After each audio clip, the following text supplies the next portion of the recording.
silaturahim nomor satu adalah orang tua. Jangan putus sama mereka.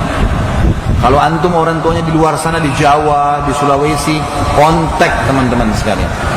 Masa antum kalau telepon sama teman bisa setengah jam ngobrol, tapi kalau sama orang tua 1 menit pun kita buru-buru.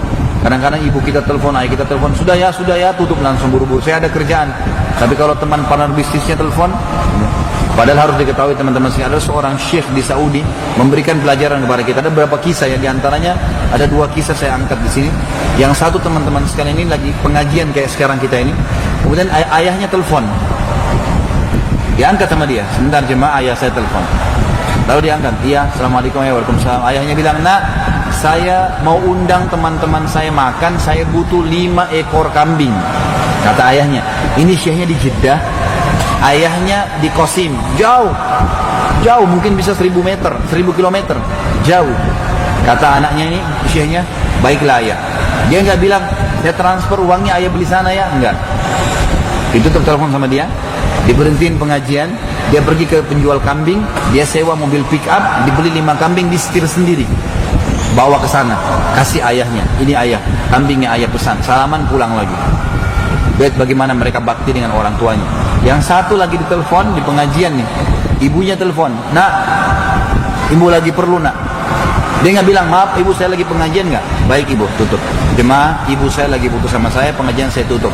Kafaratul majlis pergi, bubar. Langsung dia pergi ke ibunya, penuhin kebutuhan ibunya. Itu saking tahunya mereka tentang bakti orang tua. Dan teman-teman sekalian, coba gunakan, maksimalkan kalau mereka masih hidup. Apa salahnya kalau antum memberikan samponya, memberikan odolnya, memberikan sabunnya? Saya berbagi teman-teman sekalian. Saya punya ayah, alhamdulillah sekitar 80 tahun masih hidup di Makassar ya. Saya sangat bersyukur karena beliau masih hidup. Ibu saya sudah meninggal dari tahun 79. Saya masih 4 tahunan waktu itu. Tapi jelas ayah saya alhamdulillah masih ada. Dan saya setiap hari berusaha untuk telepon. Walaupun cuma sebentar, 1-2 menit saja. Antum coba telepon sehari, semenit 2 menit telepon. Assalamualaikum, salam, baik ayah, baik. Ada butuh sesuatu, tolong doain saya. Iya. Tidak pernah saya tutup telepon setelah ayah saya doain lalu saya susah, nggak pernah. Kalau ada sedang siapin masalah, ayah doain ya, iya baik. Semoga Allah mudahin kamu diberkahin, udah selesai. Selalu begitu teman-teman saya. Dan saya coba jalankan, ada satu wasiat seorang syekh di Jeddah. Ini kisah yang kita tutup dari silaturahim ini ya. Teman-teman sekalian, dia bilang saya lagi sholat, syekhnya lagi sholat Jumat. Tiba-tiba di saf tengah masjid ada orang ribut, dicambuk suara, jatuh tergeletak rupanya. Dia bilang habis sholat saya pegang mic, saya tanya ada apa di situ jemaah? Oh ada satu orang jatuh, syekh. Baik, berikan dia lawangkan biar dia nafas. Terus tolong beberapa orang bawa ke rumah sakit, dibawa ke rumah sakit. Kata dokternya, ini sudah meninggal setengah jam lalu. Kurang lebih waktu dia lagi di rakaat pertama sholat, waktu dia pertama jatuh. Orang itu pas sujud pertama di rakaat pertama meninggal dunia, mati. Kata dokternya ini sudah mati dari setengah jam yang lalu. Syekhnya bilang ini luar biasa orang. Ini berarti Allah tutup dengan husnul khatimah ya. Mati lagi sholat Jumat, di hari Jumat itu selamat dari fitnah kubur dalam hadisnya. Terus yang kedua sujud lagi, husnul khatimah. Terus adiknya datang jemput jenazah kakaknya, langsung dia bilang, saya mau mandiin jenazah kakakmu ya, karena saya anggap ini penghormatan. Dia datang jauh-jauh ke masjid saya, mati lagi dalam keadaan begitu. Dan silakan, adiknya bilang silakan, malah penghormatan buat kami syekh mau mandikan, dimandikanlah.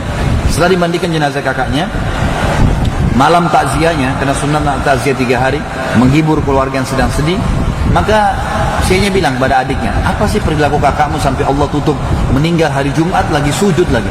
Dia bilang begini syekh, kami punya seorang ibu yang tua, ayah kami sudah meninggal, dan kami semua bakti dengan ibu kami, tapi kakak saya ini berbeda. Setiap hari kami kalau ke rumah ibu kami, dia paling pertama ada, nggak pernah kami dahulu dia, pasti selalu sudah ada. Sudah sih, dia laki-laki ya, dia rapiin bajunya di lemarinya, dia yang ambilin minumannya, disisirin rambutnya, dia yang perhatikan samponya masih ada atau sabunnya atau sudah habis, selalu. Kami nggak pernah bisa kalahkan dia di situ. Bayangin teman-teman, sampai sampo dan sabun. Berapa banyak orang di antara kita merantau, dia nggak hubungin orang tuanya kecuali pada saat mau mudik saja. Atau mungkin dia pun tiba di kampung, sibuk dengan teman-temannya dan tidak sibuk dengan orang tuanya. Padahal itu puncak silaturahim tuh, penyebab rezeki antum di orang tua. Baru masuk kerabat-kerabat terdekat, kontak mereka, hibur mereka, minta didoakan teman-teman.